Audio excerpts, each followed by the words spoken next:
ओम शांति। यह है भक्ति का गीत व प्रार्थना। किसके पास प्रार्थना करते हैं? भगवान के पास। परंतु घोर अंधियारे में होने कारण भगवान को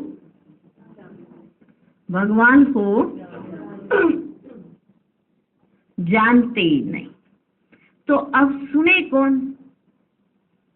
फिर अब सुने कौन? जब भगवान उन्हों की पुकार सुने तब आकर ज्योति जगाए। परंतु बच्चे भगवान को जानते ही नहीं तो सुनेंगे फिर कैसे?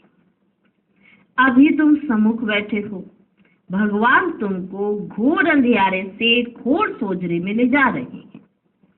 गाते भी हैं ब्रह्मा की रात और ब्रह्मा का दिन। रात में दर दर भटकते भी बहुत हैं। पहाड़ों पर, टिकानों, मंदिरों, मस्जिदों में जाते हैं, परंतु भगवान मिलेगा कहाँ? भगवान का जन्म भी भारत में मनाते हैं। शिवरात्रि कहते हैं ना, बरोबर उनकी यादगार प्रतिमाएं भी भारत में हैं, परंतु समझते नहीं कि वे कब आते हैं। बिल्कुल घोर अंधियारे में है। अभी तुम घोर अंधियारे में नहीं हो, तुम नंबरवार पुरुषार्थ अनुसार सोजरे में आते जाते हो।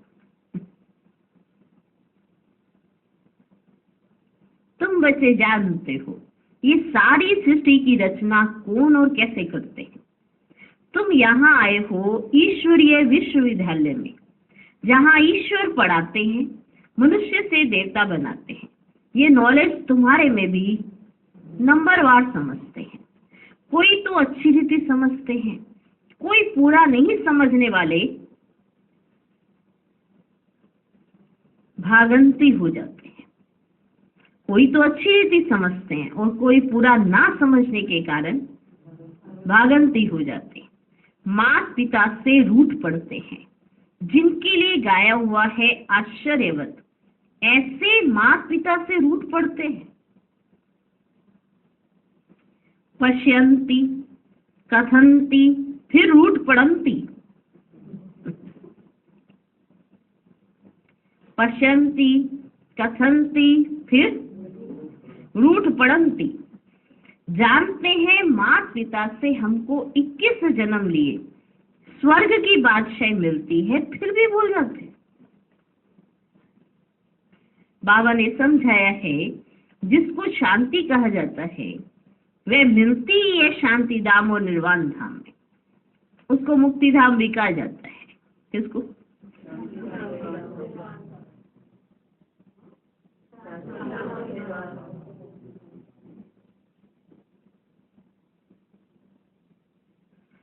अगर कोई कहे हम 100% रेस्ट में हैं, परंतु ये अक्षर कोई है ही नहीं। सारे दिन में कोई ना कोई कर्म जरूर चलता है।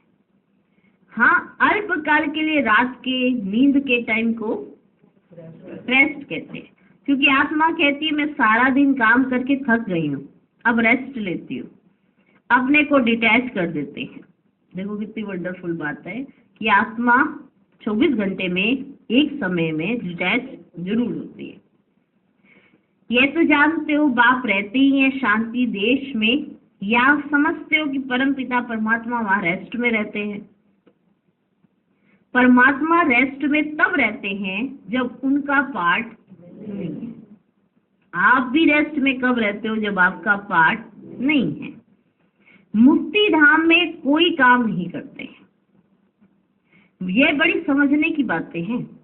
अभी तुम्हारी बुद्धि का ताला खुलता जाता है। बाप कहते तुमको पता है मैं रेस्ट में कब रहता हूँ?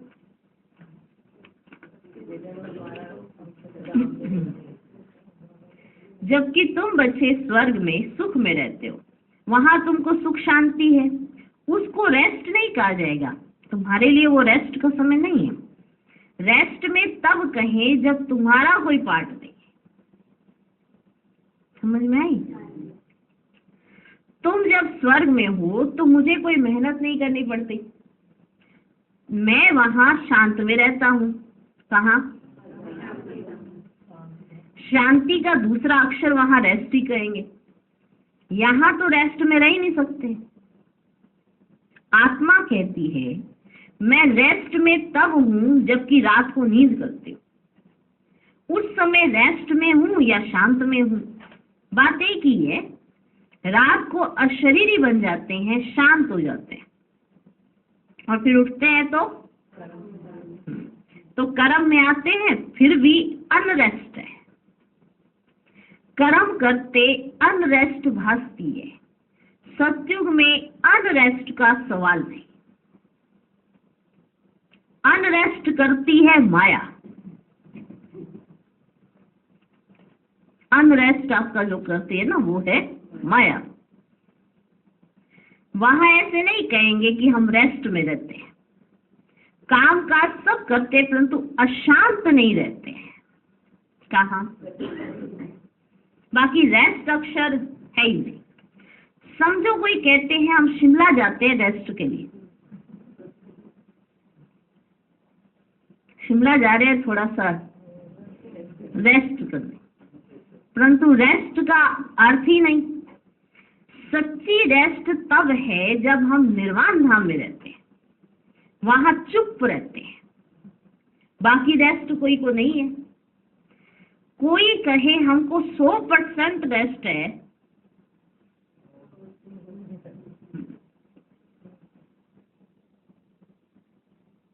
तो ये रोंग है, इसको अज्ञानी कहा जाए। हाँ, ये जरूर कहा जाएगा पढ़ाई नहीं पढ़ना चाहते तो रेस्ट लेते हैं।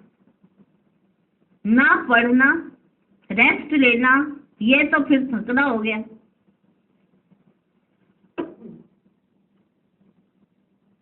थकना ही तो कहेंगे ना कि थक गए हैं, तो पढ़ना भी नहीं चाहते और रेस्ट लेना चाहते, अपना ही खाना खराब करते।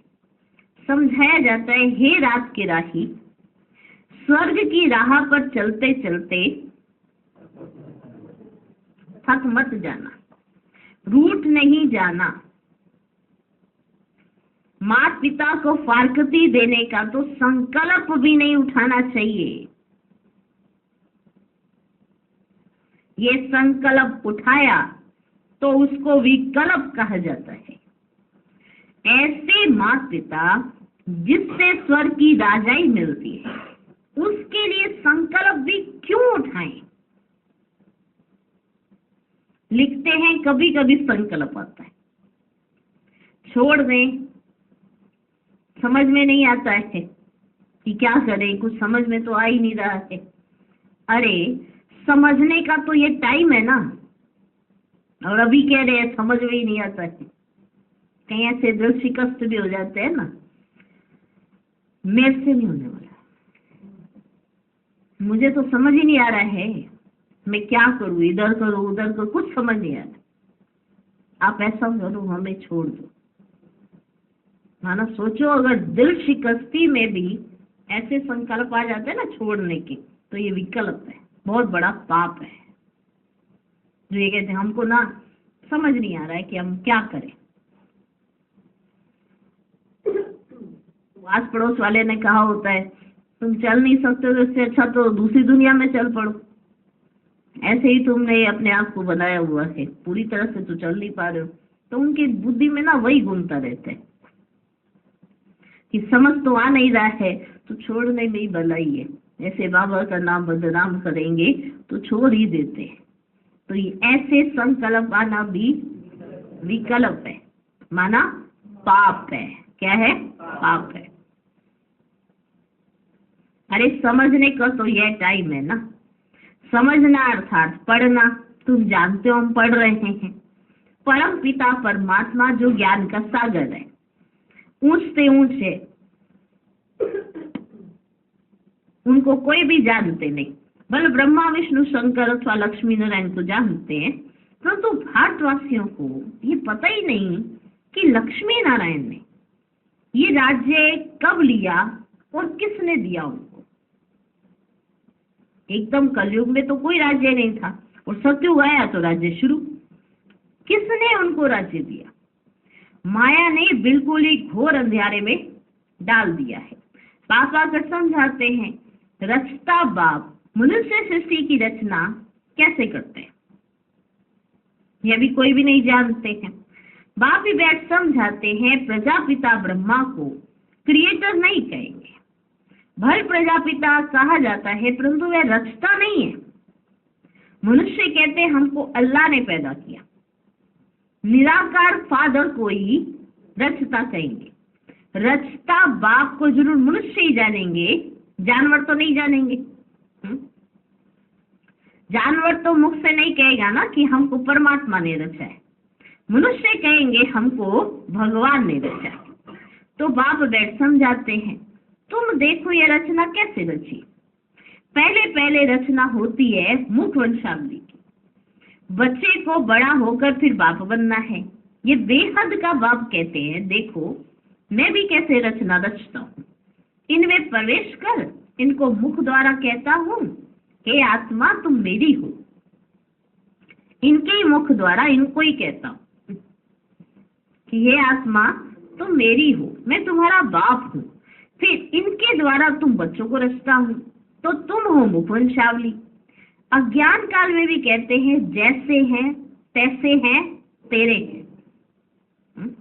बाप भी ऐसे कहते हैं, तुम ब्रह्मा के बच्चे बन जाते हो तो अभी तुम हो मुखवंशावली, फिर तुम कुखवंशावली भी बनेंगे। बाप कहते हैं तुम मेरे हो, फिर तुम दैवी घराने में जाएंगे। बाप ये ईश्वरीय रचना कैसे रचते हैं ये कोई भी समझ नहीं सकते। बाप समझाते हैं, ये भी कहते हैं, ये कौन ब्रह्मा बाप, ये भी कहते हैं मैं भी मुखवंशावली बनता हूँ। बाप के साथ माँ जरूर चाहिए। तुम कहते हो हम प्रजापिता ब्रह्मा के मुखवंशावली। शिव बाबा ने हमको अपना बनाया है, उनको शरीर तो चाहिए ना। शिव बाबा को तो शरीर नहीं है, शरीर का लोन लेते हैं। फिर कहते हैं तुम मेरे हो, इसको कहा जाता है मुखवंशावली। जब मुख से बोला है तुम मेरे हो तो ये हो गए मुखवंशावली। शिव बाबा इस मुख से इस वन्नी द्वारा कहते हैं, वन्नी माना पत्नी, स्त्री माना पत्नी, इनके द्वारा कहते हैं कि तुम मेरे बच्चे हो। बाप ही समझाते हैं, और कोई शास्त्र आदि में तो ऐसी वाली बातें हैं है ही नहीं। तुम अभी सुनते हो फिर पढ़ाई लोप हो जाएगा। अभी तो तुम सुन भी रहे हो, समझ भी रहे हो, पढ़ाई कर भी रहे हो और सुनाते भी हो, फिर ये पढ़ाई लोप हो जाएगा। इस समय घोर अंधियारा, बाप आकर रोशनी करते हैं। तब तो ब्रह्मा की रात परब्रह्मा का दिन गाया हुआ है। कुछ तो है ना, गाया हुआ है झूठ तो झूठ, सच की रत्ती नहीं। तब तो बाप कहते हैं प्राय कुछ ना कुछ रहता है, परले तो नहीं हो जाती। थोड़े रहेंगे फिर झाड़ वृद्धि को पाता जाता है, थोड़े रहेंगे बचेंगे ना तो आगे वृद्धि को पाएगा। मनुष्यों ने फिर महाप्रलय दिखाई है, परंतु महाप्रलय तो कभी बचे होती नहीं है। ऐसे नहीं होता जो सागर में बचा पीपल के पत्ते पर आए, सागर और पीपल के पत्ते पर बचा है, ये तो सब गपोड़े हैं बच्चे। बाप ने समझाया है तुम जब गर्भ महल से आते हो ना तो वहां आनंद में रहते हो, आनंद में रहते हो। वहां दुख पाप कर्म होता ही नहीं है, वह है ही पुण्य आत्माओं की दुनिया, और यह है बच्चे पाप आत्माओं की दुनिया। यहाँ सब कुछ त्याग कर तुम सदा पुण्य आत्मा बनते हो। सब कुछ त्याग करते हो और तुम सदा के लिए पुण्य आत्मा बन जाते हो। तुम इतना पुण्य करते हो जो आधा कल्प तुमको कोई पाप आत्मा नहीं कहेंगे। इतना तुम पुण्य एक जन्म में कर देते हो, आधा कल्प कोई पाप आत्मा नहीं कहेंगे। तुम अविनाशी पुण्य आत्मा बन जाते हो, या फिर आधा कल्प पाप आत्मा कहेंगे। घड़ी घड़ी दान पुण्य करते रहते हैं। भारत को कंप्लीट धर्मात्मा कहा जाता है। भारत में दान पुण्य करते हैं। तुम जानते हो यह दुनिया हम छोड़ने वाले हैं, फिर आना नहीं है। इस दुनिया की सामग्री तुम ट्रांसफर करते हो नई दुनिया के लिए। मनुष्य ईश्वर अर्पणम करते हैं ना, अर्थात ट्रांसफर करते हैं दूसरे जन्म के लिए। यह तुम ट्रांसफर करते हो 21 जन्मों के लिए, तो बहुत चाहिए ना। तुमसे सारी कीचड़ पट्टी लेकर नया देते हैं, पुराना लेकर सोने का देते हैं। तुमको पुराना मिट्टी का ये जो भी है ले लेते हैं और सोने का देते हैं। तुम सच्चाई से बाप को देते हो, बाप भी तुमको सब कुछ देते हैं।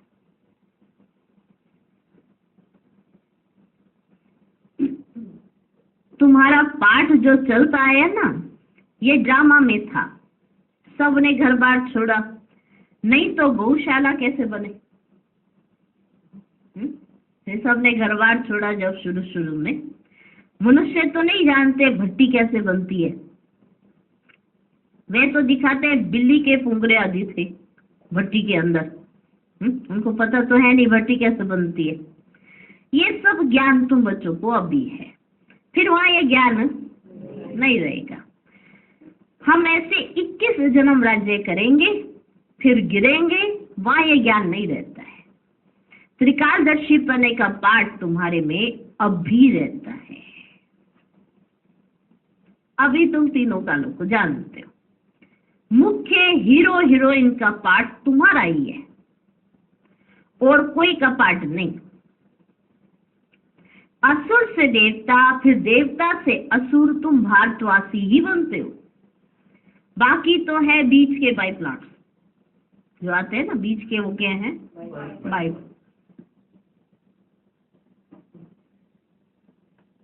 नाटक में बीच में फिर हंसी कुकड़ी का खेल भी करते हैं ना। अब नाटक एकदम सीरियस ही चलता रहे तो कैसा लगेगा?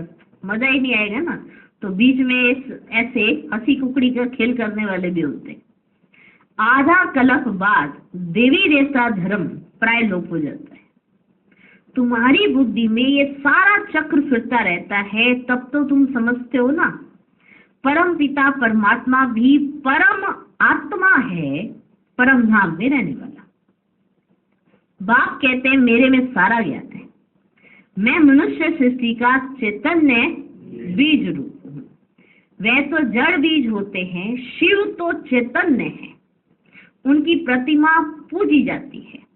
आजकल गवर्नमेंट झाड़ों के सैपलिंग लगाती है, ठीक है। ये है चैतन्य बीज, मनुष्य सृष्टि रूपी झाड़ का बीज कहते हैं। मनुष्य सृष्टि रूपी झाड़ का बीज कहते हैं। मुझे सारे झाड़ की नॉलेज है। तो जब कोई कहते हैं 100% रेस्ट में है, तो समझाना चाहिए कि 100% रेस्ट तो कभी मिलती ही नहीं है। हाँ, ऐसे कहेंगे स्वर्ग में 100% पवित्रता, सुख, शांति रहती है। नाम ही है स्वर्ग, नाम ही है स्वर्ग। बाप को कहते हैं सत श्री आकाल, सच बोलने वाला। उनको कोई काल नहीं खाता, उनको कहा जाता है कालों का काल। बाप कहते हैं ये छिछी दुनिया है, इस भंबोर को आग जरूर लगनी है। तुम बच्चे जानते हो ये महाभारत लड़ाई महाकल्याणकारी है। मनुष्य यज्ञ करते हैं ना कि शांति हो जाए। कोई समझते हैं कि स्वर्ग के गेट्स ना खुले। मनुष्य यज्ञ रचते हैं कि शांति हो जाए, तो वो समझते हैं कि स्वर्ग के गेट ना खुले, यही शांति हो जाए।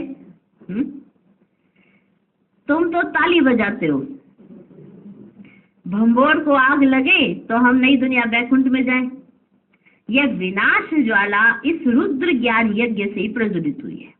जो बाप के बनेंगे वही स्वर्ग के मालिक बनेंगे, बाकी सबको हिसाब किताब चुकतू कर वापस जाना है। तुम जानते हो, वापस मुक्तिधाम में जाकर फिर अपना पाठ रिपीट करना है। सत्युग में ये इतने सब देवी देवता कहाँ से आए? मनुष्य से देवता की ये करत ना लागी बात। तुमको कोड़ी से हीरे जैसा, पति से पावन बनाते हैं। जितना जो नॉलेज धारण करेंगे उतना पद पाएंगे। राजधानी स्थापन हो रही है, तुम जानते हो। हम अपने लिए स्वर्ग की स्थापना कर रहे हैं श्रीमत पर। अगर श्रीमत से कोई रूठ कर अपनी मत पर चले तो वह रावण मत हो जाएगी। इसलिए कदम कदम पर तुम श्रीमत लेते रहो। बाप जीते जी तुमको ट्रस्टी बनाते हैं। अच्छा, मीठे मीठे सिकिलधे बच्चों प्रति माता पिता बाप दादा का याद प्यार और गुड मॉर्निंग। रूहानी बाप की रूहानी बच्चों को नमस्ते। हम रूहानी बच्चों की भी रूहानी बाप दादा को नमस्ते नमस्ते नमस्ते। Good morning good morning good morning.